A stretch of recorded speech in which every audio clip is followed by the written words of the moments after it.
before Walmart, before Amazon. There was Main Street, where every handshake meant something, and the butcher knew your name. What happened to that world? To step into a small American town in the 1960s was to enter a place where life moved at a gentler pace, where the sidewalks felt like a gathering place rather than a strip of concrete. Every store had its own rhythm, and every owner carried a piece of the community's soul. The butcher's shop was never just about meat. It was about the creak of the wooden floor, the white apron stained from years of hard work, and the familiar voice asking, "How's the family?" The barber's chair was more than a seat. It was a pulpit of sorts, where stories were told, jokes were shared, and children sat swinging their legs nervously before their first haircut.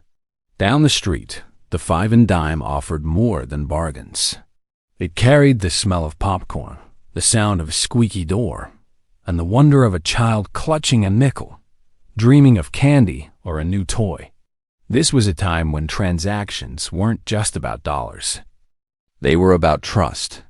A family could walk into the grocery shop, pick up what they needed, and walk out with a nod, the bill written into a small ledger to be paid at the end of the month. Tabs weren't just financial arrangements. They were acts of faith in neighbors.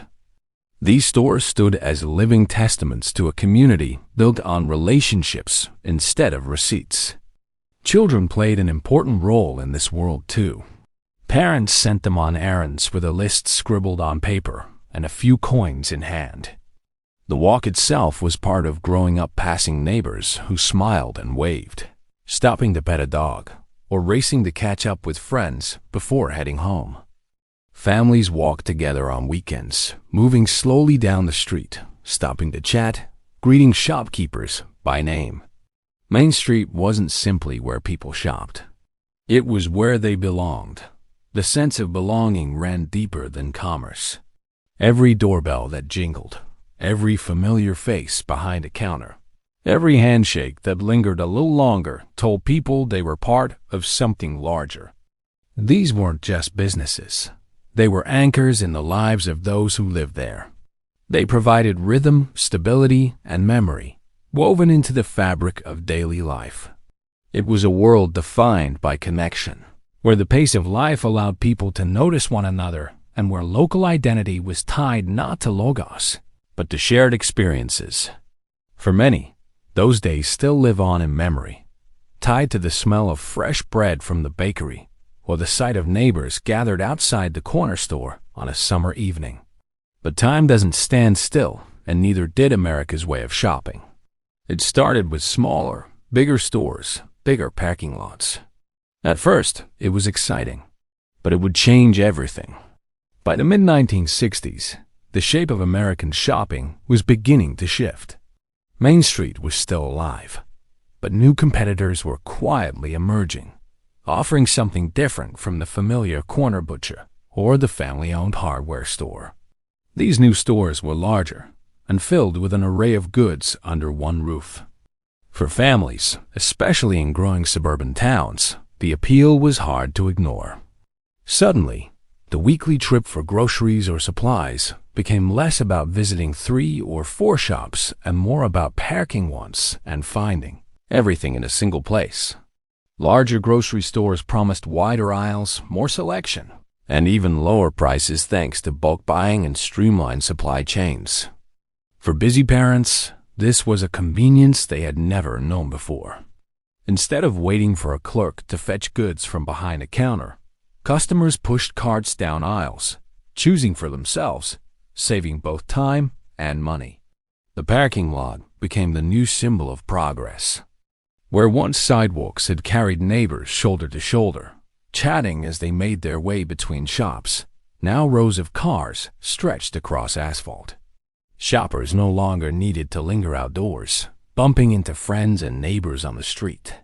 They could drive in, fill up their trunk, and head home without more than a polite nod to a stranger passing in the aisle. The small rituals that once defined community life began to fade, replaced by efficiency. This shift was most visible on the edges of towns. Developers found cheap land near highways and built shopping centers that offered easy access for cars. These new retail hubs drew energy away from downtown. Families that once walked to Main Street on Saturday mornings now drove to the outskirts, lured by the idea of one-stop shopping and the convenience of not worrying about parking meters. The downtown merchants felt it first in their registers, then in their empty stores. The foundations of the modern superstore were being laid. Bigger chains experimented with new layouts, stocking not only food but clothing, housewares, and electronics. The formula was clear: more variety, more square footage, and lower costs made possible by economies of scale. In an era of growing suburban life and two-car households, it felt like the future. Yet underneath the excitement, something subtle was happening. The closeness of community shopping was being replaced by a transactional model. Customers came for value and speed, not conversation or connection. Main Street, once the center of both commerce and culture, began to lose its central place in everyday life. But before the giants claimed the edge of town, they quietly set up shop on Main Street itself. Woolworths had grilled cheese. Jack Penny had creaky floors. Even the chains once felt like home. In the 1960s, national brands were beginning to spread across America. But their presence on Main Street felt less like an invasion and more like an extension of the familiar. Sears, Jack Penny, and Woolworth all had a kind of coziness that made them seem like part of the town rather than strangers arriving to change it. Their storefronts blended into the rhythm of local life, often tucked between family-owned shops. Their windows dressed with the same care and seasonal displays that made people stop and smile.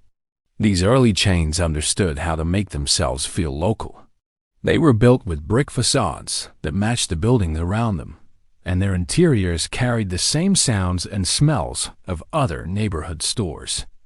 Narrow aisles, creaky wooden floors, and the warm hum of fluorescent lights gave them a character that felt grounded.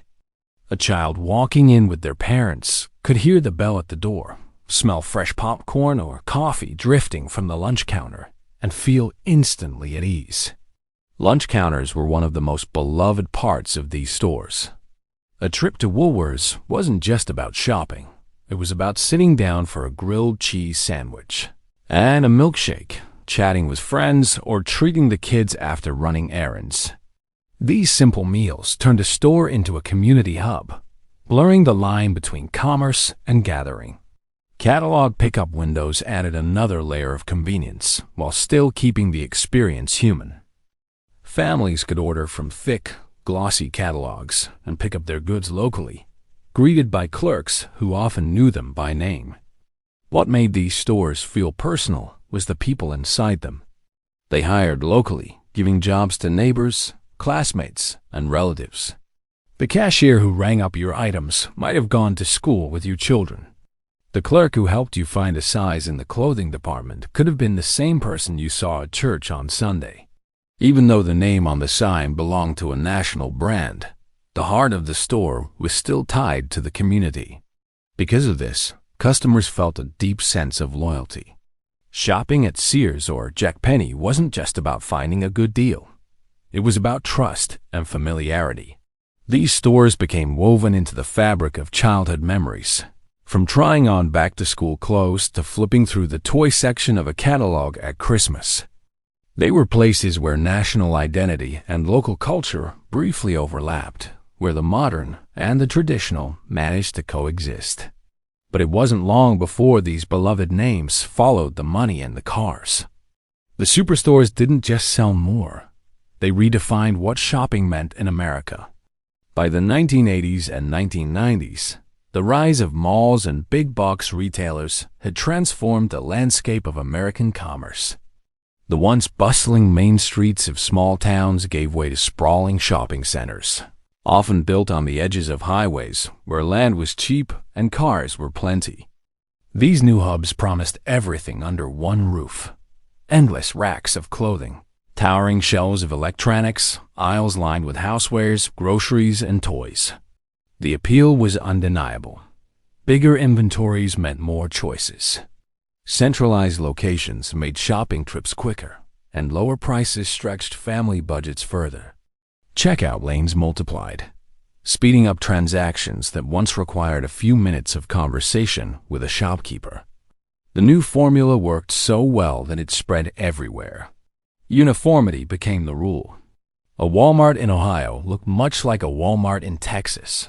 Target stores carried the same layouts from state to state, their signs and aisles designed for consistency rather than individuality.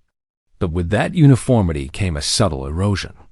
Stores no longer smelled of fresh bread from a local bakery or echoed with the voices of neighbors gathered around the lunch counter.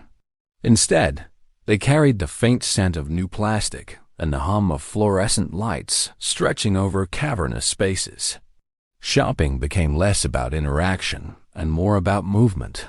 Get in, fill the cart, get out.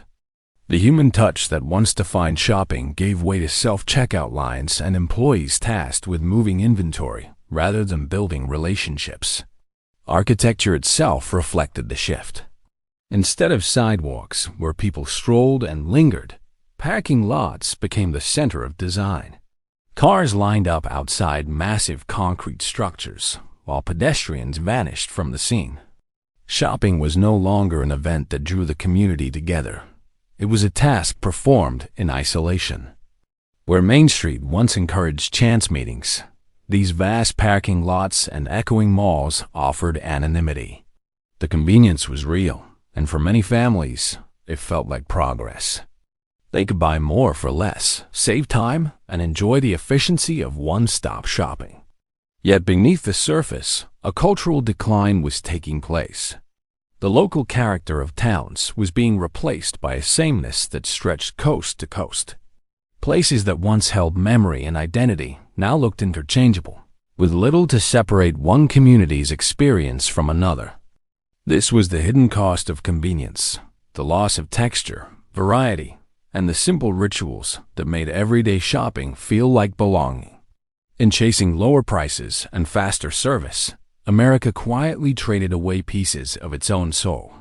And once the giants left, Main Street began to fade store by store, window by window. The barber closed. The bell on the door stopped ringing. And just like that, Main Street went quiet. What was once the heartbeat of a town slowly faded into silence, one shop at a time. It rarely happened all at once. First, the hardware store shut its doors.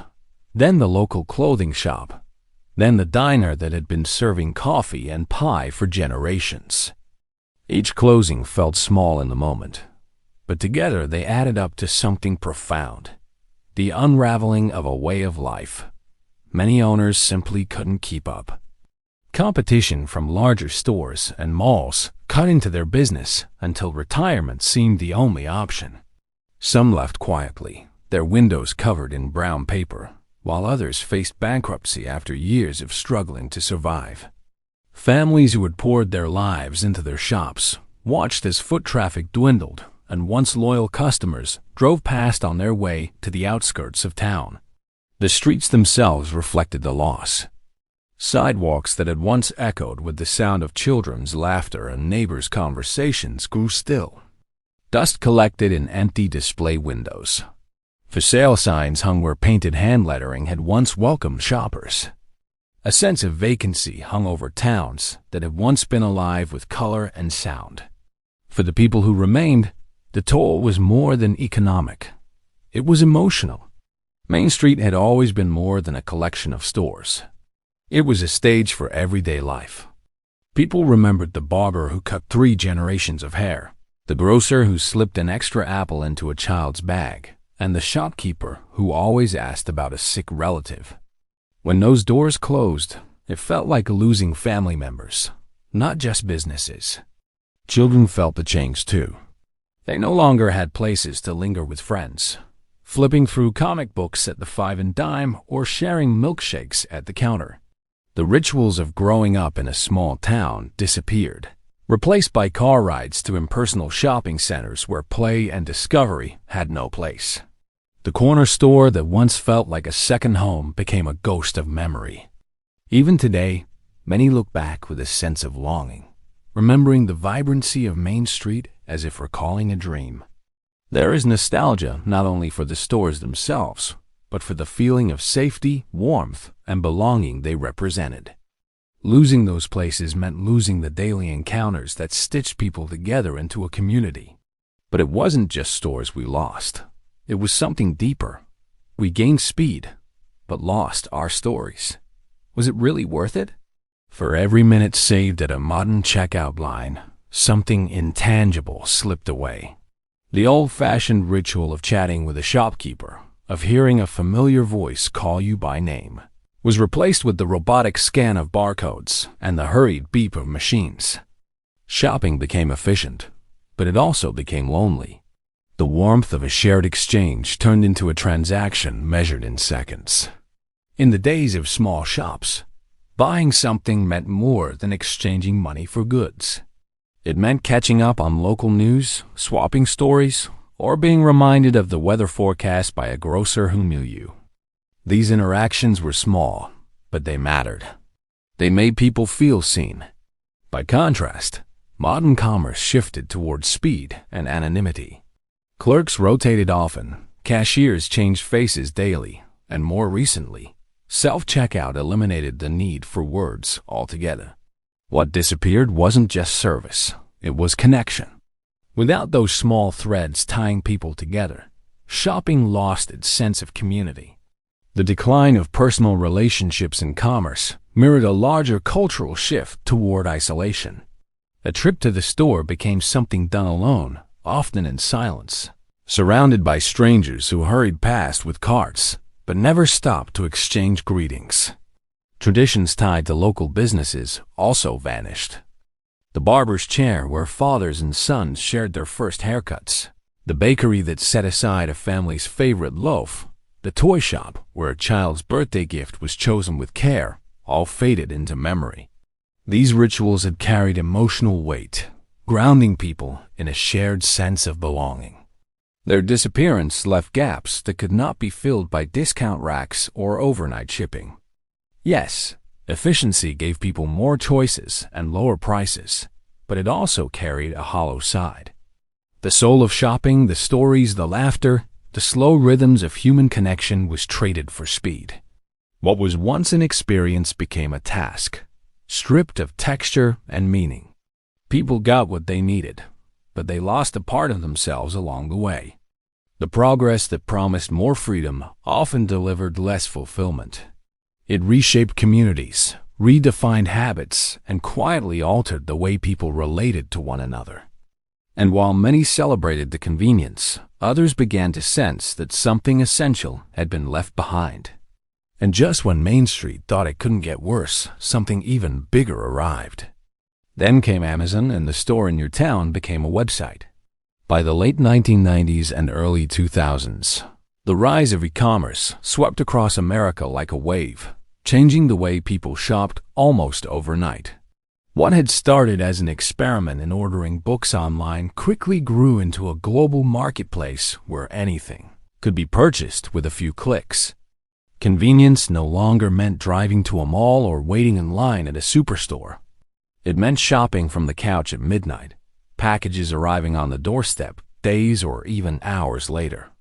The appeal was undeniable. Online shopping was open 24/7, free from closing hours, weather, or distance. For families pressed for time, it was a revolution. A world that once required errands across town was now condensed into a glowing screen. Prices were often lower, choices broader, and shipping faster than anyone had imagined possible. What once felt futuristic quickly became routine. But with this new convenience came another wave of loss. As online giants grew, beloved brick-and-mortar names collapsed. Sears, the company that once delivered catalogs to nearly every American home, fell under the very system it pioneered.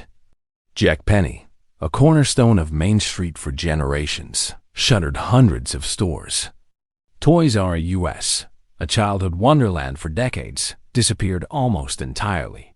Each closure marked not just the end of a business, but the fading of a cultural landmark, The digital marketplace offered speed and variety, but it stripped away the physical connection that had once defined shopping. There were no creaky floors, no jingling bells on the door, no chance conversations with a neighbor at the checkout line. Buying became a solitary act, performed on screens and fulfilled by warehouses, hidden far from sight. The tactile experience of picking up an item, smelling leather, flipping through a book's pages, or trying on a pair of shoes before buying, all replaced by scrolling, clicking, and waiting for delivery trucks. The shift was so swift that many towns didn't have time to recover. Empty storefronts that had already been weakened by malls and superstores now had no chance of revival. Shopping became less about place and more about process, detached from geography, detached from people. The digital avalanche reshaped not only commerce, but the very rhythm of daily life. Packages stacked on porches replaced bustling sidewalks. Customer reviews replaced personal recommendations. Shopping carts became digital icons instead of metal frames with squeaky wheels. For some, it was freedom. For others, it was another layer of disconnection. But just as it all seemed lost, something surprising began to happen. A new generation is discovering the charm of old storefronts and breathing life into the past. Across America, in places once left behind, main streets are stirring again. What was once quiet and boarded up is finding new purpose as people rediscover the value of gathering in familiar places, surrounded by history. It's not about chasing the newest trend, but about reclaiming something timeless, the feeling of belonging. Small towns and downtown districts, long overshadowed by malls and online giants, are being revived. Historic buildings once destined for demolition are being restored, their brick walls polished, their faded signs repainted. Each renovation is more than cosmetic. It's a declaration that the past still matters, that roots are worth holding on to. And with every storefront that lights up again, a street regains its heartbeat. The comeback isn't led by giant corporations, but by local dreamers. Artisans opening shops filled with handmade goods. Bakers filling windows with fresh bread. Antique dealers curating treasures from another era. Farmers markets line town squares with colors and scents, turning ordinary weekends into community rituals. People wander, sample, and connect, not because it's the cheapest option, but because it feels real. Events once thought old-fashioned street fairs, parades, outdoor concerts are drawing crowds that crave connection more than convenience. Families gather, neighbors meet, and strangers strike up conversations over fresh produce or secondhand books. In a world that often feels fragmented, these small-town rhythms remind us what it means to share space, to slow down, to live in the moment. At the heart of it all is nostalgia, but not in a way that clings to the past. It's nostalgia that fuels the future. Young people, raised in a digital age, are leading the charge, craving authenticity in a world of screens. They're learning to appreciate the creak of wooden floors, the glow of neon signs, the feeling of being known by the person behind the counter. The shop local movement isn't just about economics. It's about identity. Slow living, once dismissed as impractical, is becoming a quiet rebellion against the fast and disposable. It's choosing the farmer's market over the megastore, the coffee shop over the chain drive-thru, the bookstore over the algorithm. Each choice becomes a statement that life isn't just about speed, but about savoring. And so, Main Street isn't dead, it's changing. It's smaller, humbler, and more personal than before, but perhaps stronger for it. Because when people gather under old awnings and walk hand in hand down streets lined with history, they're reminded that progress doesn't always mean leaving the past behind. Because no matter how much changes, one truth still holds. Main Street isn't just a place, it's a feeling. And in some towns, it's coming back to life. You can see it in the way neighbors greet one another on sidewalks that had once gone quiet, or in the laughter of children running past storefronts that nearly fell into dust.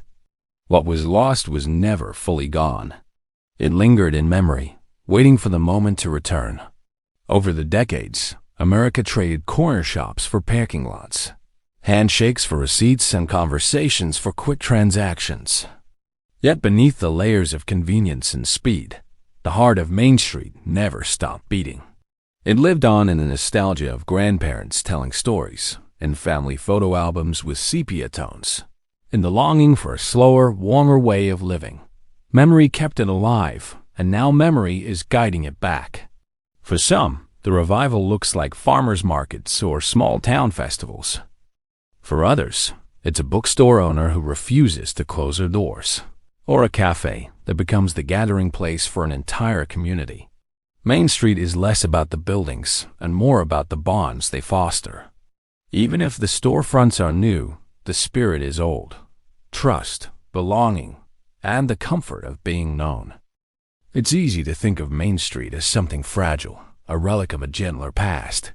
But in truth, it is resilient.